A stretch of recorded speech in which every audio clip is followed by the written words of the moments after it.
Today we will discuss subdivision of journals. Firstly, journals are book of original entry and it is also called primary records because the first entry of transactions is made in journals. It means journal क्या हुआ हमारा कि कोई भी transactions जो हम अपने business में करते हैं उसकी recording firstly हम कहाँ पे करेंगे? journal में.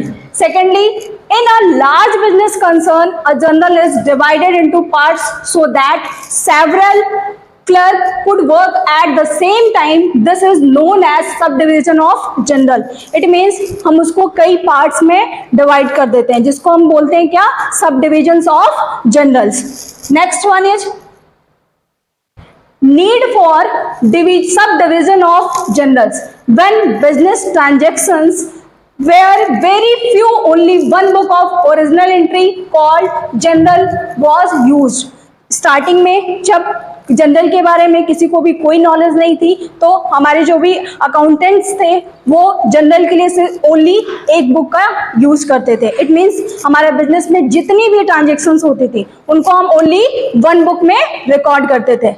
Next, even today for small transactions only journal is maintained. However, for numerous transactions maintenance of various journal for record keeping is highly inconvenient and suffers certain defects like the periodical totals of transactions of same nature such as monthly credit sale for or purchases, monthly sales return etc. It means हमारे business में number of transactions कितने बहुत ज़्यादा lots of होती हैं. ठीक, उस problems को सॉल्व करने के लिए हमने क्या किया, अपनी जनरल बुक को कई पार्ट्स में डिवाइड कर दिया. Like purchase book, sales book, purchase returns book and sales returns book, cash book etcetera. It means firstly purchase book में कौन सी एंट्रीज करेंगे, जो भी गुड्स हम ऑन क्रेडिट परचेज करके ला रहे हैं, ठीक है, अपने बिजनेस में, उसकी एंट्री हम कहाँ पर करेंगे, परचेज बुक में. ठीक, then next one is purchase return book. ठीक है, परचेज जो भी हमने किया उसको बाय डिफॉल्ट किसी वजह से मुझे रिटर्न करना पड़ा, ठीक, उसकी एंट्री हम कहाँ पर करेंगे, परचेज रिटर्न बुक में. इन बुक्स की नीड्स क्यों हुई, क्योंकि नंबर ऑफ ट्रांजेक्शन हमारे पास बहुत होते थे उस टाइम पे. ठीक, उस वजह से हमें क्या हुआ कि परचेज रिटर्न बुक, सेल्स और सेल्स रिटर्न बुक को अलग अलग पार्ट्स में डिवाइड करना पड़ा. Next, we will discuss objectives of journals. Number 1, to simplify the recording of business transactions in the book of original entry. It means unnecessary की कोई भी एंट्रीज हम अपनी उन बुक्स में मेंशन नहीं करेंगे. हम उन्हीं ट्रांजेक्शन्स को मेंशन करेंगे जो हमारे बिजनेस से रिलेटेड होंगे. Clear? Second one is to facilitate the classification of transactions according to their name. It means जो भी transactions आप कर रहे हो उनको firstly आप क्या करो, classify करो. It means वो purchase nature का है, sales nature का है, purchase returns nature का है या फिर sales return nature का है. Next point is to make it easier to locate any transactions record in the books of original entry. For example, आपने एंट्री की और आपके माइंड से स्किप हो गया कि आपने कहाँ पर उसकी एंट्री कर दी है. ठीक, अब आप डिफरेंट बुक्स रखोगे जैसे परचेज बुक, रिटर्न बुक और sales book, sales return books, तो आपके लिए ट्रांजेक्शन्स को शो करना इजी हो जाएगा कि आपने जिस भी ट्रांजेक्शन से रिलेटेड हमारी एंट्री होगी उस बुक को हम ओपन करके क्या करेंगे, ट्रांजेक्शन्स को गो थ्रू कर लेंगे. Next one is to reduce the chances of errors and frauds in the recording of business transactions in the books of original entry. In books को रखने का सबसे बड़ा जो बेनिफिट है वो ये है कि हमारे एरर्स और फ्रॉड्स बहुत कम हो जाते हैं. Next, advantage of subdivisional books.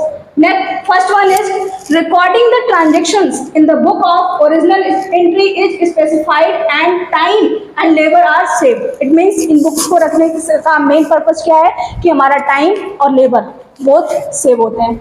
Second point, it reduces the chances of errors in accounting because recording of transactions become simplified.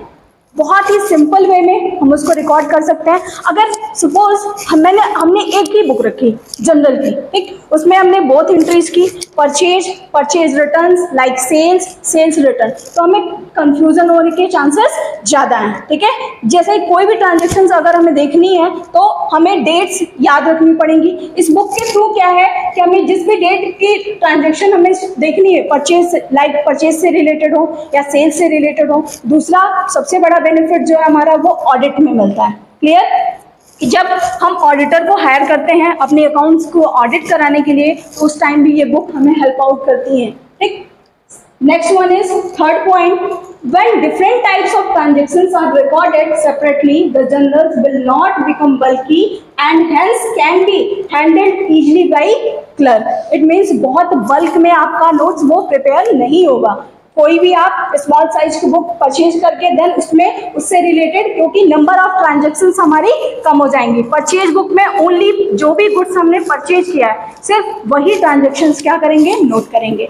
Then purchase return book में क्या होगा, जो भी रिटर्न से रिलेटेड ट्रांजेक्शन्स हैं सिर्फ उन्हें मेंशन करेंगे। इस वजह से हमारा जो ट्रांजेक्शन्स होंगी वो बहुत बल्की नहीं होंगी और हमारा जो क्लर्क है उनके लिए हैंडल करना बहुत ईजी हो जाएगा। ठीक, next one is under this system the chances of fraud and minimized as the work is distributed among the bookkeepers. It means frauds के chances हमारे बहुत कम हो जाते हैं। Next we will discuss disadvantages of subdivisionary book. Number one disadvantage, subsidiary books may be expensive in case of a small business, as in a small business it is best of keep general. Obvious सी बात है, कोई भी small business होगा उसमें number of transactions हमारी बहुत कम होंगी, तो उनके लिए ये बहुत ही ज़्यादा कॉस्टली हो जाती है कि डिफरेंट बुक्स रखें तो उनको मेंटेन करना भी उनके लिए बहुत कॉस्टली हो जाएगा।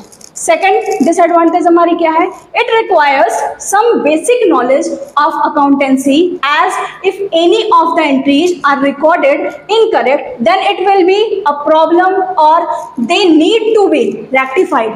इट मीन्स सेकेंड डिसएडवांटेज हमारी हो गई कि बाय मिस्टेक, ठीक है, आपने कोई जर्नल एंट्री रॉन्ग कर दी तो उसको रेक्टिफाई करना बहुत ही टफ हो जाएगा।